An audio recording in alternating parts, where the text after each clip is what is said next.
पुत्रदा एकादशी व्रत कथा। बोलिए विष्णु भगवान की जय, एकादशी माता की जय। पौष मास के शुक्ल पक्ष की इस एकादशी का व्रत निसंतान को भी सुंदर पुत्र प्रदान करने में समर्थ है। संतान प्राप्ति और उनकी रक्षा एवं प्रगति के लिए प्रत्येक नर नारी को यह व्रत जरूर करना चाहिए। आज सुदर्शन चक्रधारी भगवान विष्णु की पूजा भी की जाती है। भगवान श्री कृष्ण द्वारा अब तक कहे गए वृतांत को सुनने के बाद धर्मराज युधिष्ठिर ने आगे पूछा, हे गोविंद, अब कृपा करके बतलाइए कि पौष शुक्ला एकादशी का क्या नाम है, इसके व्रत की विधि क्या है और कौन से देवता की पूजा की जाती है। भगवान श्री कृष्ण ने उत्तर दिया, हे राजन, इस एकादशी का नाम पुत्रदा एकादशी है और इसमें भी नारायण भगवान की पूजा की जाती है। इस चर और अचर संसार में पुत्रदा एकादशी के व्रत के समान कोई और दूसरा व्रत नहीं है। इसके पुण्य से मनुष्य तपस्वी, विद्वान और लक्ष्मीमान भी होता है। इसकी मैं एक कथा सुनाता हूँ, तुम ध्यान पूर्वक सुनो। भद्रावती नगरी में सुकेतुमान नाम का एक राजा राज्य करता था। उसके कोई पुत्र नहीं था। उसकी स्त्री का नाम सैव्या था। वह संतानहीन होने के कारण सदैव चिंतित रहा करती थी। पुत्रहीन राजा के पितर रो रो कर पिंड लेते थे और सोचा करते थे कि इसके बाद हमको कौन पिंड देगा।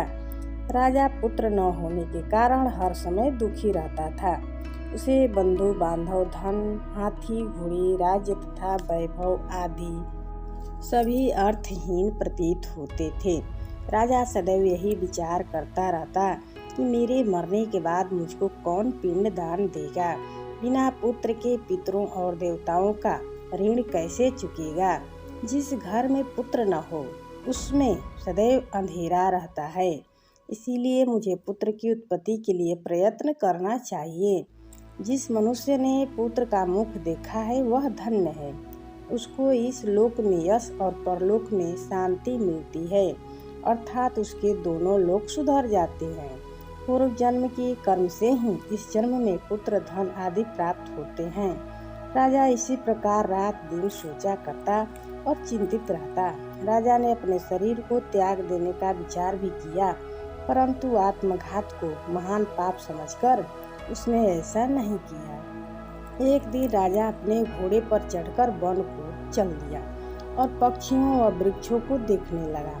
उसने देखा कि एक वन में मृग, व्याघ्र, सुअर, सिंह, बंदर आदि अपने बच्चों के साथ भ्रमण कर रहे हैं। हाथी अपने बच्चों और हथिनियों के साथ घूम रहे हैं। वन में कहीं गिद्दड़ अपने कर्कश स्वर में बोल रहे हैं, कहीं उल्लू चीख रहे हैं। वन के इन दृश्यों को देखकर राजा को अपने पुत्रहीन होने का दुख और अधिक पीड़ा देने लगा। इसी उदासी और सोच विचार में दोपहर हो गई। वह विचारने लगा कि मैंने कई यज्ञ किए, ब्राह्मणों को सुंदर भोजन तथा दान देकर तृप्त किया, फिर भी यह दुख मुझे क्यों प्राप्त हुआ है। प्यास के मारे अत्यंत दुखी राजा पानी की तलाश में इधर उधर फिरने लगा।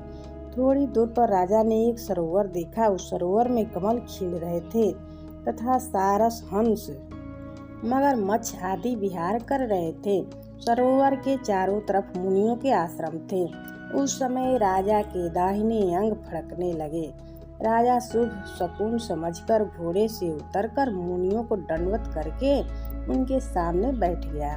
राजा को देखकर मुनियों ने कहा, हे राजन, हम तो तुमसे अत्यंत प्रसन्न हैं। तुम इस जगह पर कैसे आए, सो कहो। इस पर राजा ने मुनियों से उनका परिचय पूछा और फिर अपनी व्यथा कही।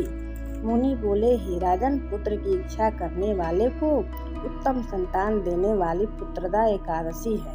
हम लोग विश्वदेव हैं और इस सरोवर पर स्नान करने आए हैं। इस पर राजा बोला, हे मुनीश्वर, यदि आप मुझ पर प्रसन्न हो तो एक पुत्र का वरदान दीजिए।